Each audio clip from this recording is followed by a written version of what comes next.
Estamos vivendo uma crise afetiva. As nossas amizades têm se revelado cada vez mais insuficientes. E não é porque a gente não gosta mais dos nossos amigos, mas é porque tem algo mais profundo acontecendo. Nos últimos anos, a pressão para atender às expectativas dos outros só aumentou. Enquanto, ao mesmo tempo, a nossa disposição para realmente cuidar desses vínculos foi diminuindo. A gente quer que as nossas trocas funcionem na mesma velocidade das redes sociais, mas parece que ninguém tem tempo e nem energia para se dedicar de verdade a elas. Eu também diria que estamos meio obcecados com nós mesmos, com o nosso autocuidado, com o nosso autoconhecimento, com o nosso autoamor. Claro, tudo isso é muito importante, mas talvez a gente tenha se perdido um pouquinho no meio desses autos todos. Como pesquisadora, eu tenho escutado muitos relatos de pessoas que dizem que não conseguem mais se abrir de verdade com os próprios amigos. Que quando tentam falar, se sentem interrompidas, julgadas e empurradas para um lugar que não pediram para ir. Que sentem que ninguém escuta de verdade e que está todo mundo só esperando a sua vez de falar. Que opinião vira competição e a compreensão superficial. A gente também vem perdendo a nossa habilidade de conviver com quem pensa diferente, de discordar com respeito, de aprender com a diferença. Hoje, basta uma crença diferente para a criação de um abismo. E essa crise afetiva que estamos vivendo tem sido um dos grandes combustíveis da solidão que marca o nosso tempo. Hoje, 1/4 dos brasileiros dizem se sentir sozinhos na maior parte do tempo. Isso sem contar que boa parte de nós, a gente se sente sozinho e nem se dá conta disso. E aqui é importante a gente pontuar que estar sozinho é diferente de se sentir sozinho. A solitude, ela é boa. Ela é nutritiva. É quando o estar sozinho está a serviço de uma experiência de bem-estar. Na solidão, não. A solidão adoece. E não à toa, a Organização Mundial da Saúde reconheceu recentemente a solidão como uma questão de saúde global. Então, a solidão não é sobre quantos amigos a gente tem ou sobre quantas pessoas estão ao nosso redor, mas sim sobre como a gente se sente nessas relações. E foi estudando como combater a solidão e a crise afetiva que me deparei com algo surpreendente. Existe uma outra forma de se relacionar que quase nunca entra na conversa quando o assunto é relacionamentos, mas que pode ser tão ou até mais potente do que as nossas relações mais próximas. Quem aqui já chegou em casa leve, feliz, depois de passar algumas horas com estranhos? Ou quem já foi para um curso, para um encontro, para um evento e saiu de lá sentindo que se conectou de verdade com pessoas que até então eram completos desconhecidos? Ou quem já viu outra pessoa reencontrar a autoestima, a alegria de viver por causa de um grupo que se envolveu?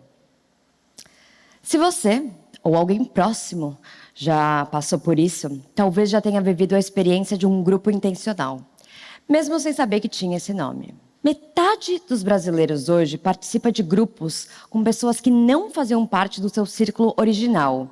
E 74% dessas pessoas dizem que os grupos são tão ou até mais importantes para o seu bem-estar do que as suas amizades. E é disso que a gente vai falar hoje. Dessas conexões que não surgem por acaso nem por conveniência, mas que nascem da escolha consciente de se conectar com alguém. Porque é justamente dessa intenção de trocar com pessoas que são estranhas a princípio que nascem os grupos intencionais. É diferente das nossas relações familiares ou das nossas amizades da escola ou do trabalho, que são fortemente influenciadas pelo contexto em que a gente nasce, cresce e vive.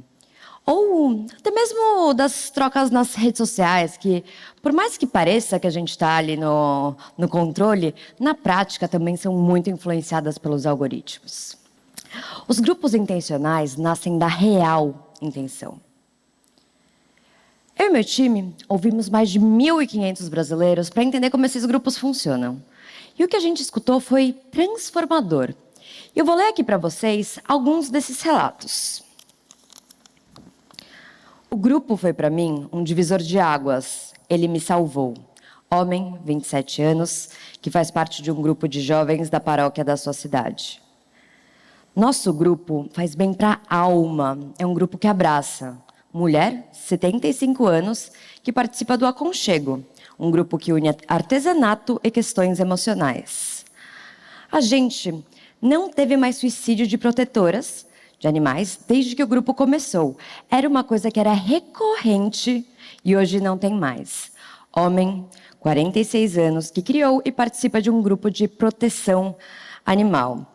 Então, se relações potentes combatem a solidão, os grupos intencionais são uma ferramenta poderosa para isso. E os dados comprovam: 87% das pessoas que participam de grupos dizem que eles os fizeram as perceber que não estão mais sozinhas. E ouvindo esses relatos, também ficou ainda mais claro para mim como esses grupos são tão diversos quanto as razões que levam alguém a buscar por eles. Durante o estudo, nós conhecemos pessoas que procuraram por grupos para ajudá-las a conviver com alguma doença, atravessar um luto ou encarar os desafios da maternidade, por exemplo. Mas também encontramos pessoas que se uniram meramente por prazer ou por diversão, em grupos de fãs de anime, de jardinagem, de literatura. Mas, no final das contas, o que une todos a esses espaços é a mesma coisa: a vontade de trocar com pessoas que compartilham daquilo que faz sentido para você. E olha só, a maioria desses grupos também acontece de forma presencial, porque no olho a olho tem mais profundidade, tem mais verdade. E é por esse mesmo motivo que esses grupos não são grandes comunidades ou movimentos gigantes. São pequenos núcleos. A mediana é de apenas 12 participantes. Como tudo que é fora da norma, existe preconceito em torno disso. Porque desde sempre a gente é ensinado que família e amigos são tudo que a gente deveria ter quando o assunto é relacionamentos. O mesmo aconteceu e ainda acontece com a terapia. Comum até hoje a gente escutar coisas como: mas pra que isso se você tem sua família? Ou terapia é coisa de quem não tá bem da cabeça. E tem quem sinta exatamente a mesma coisa quando pensa em participar de um grupo. A gente precisa dar visibilidade, contar histórias, quebrar estigmas.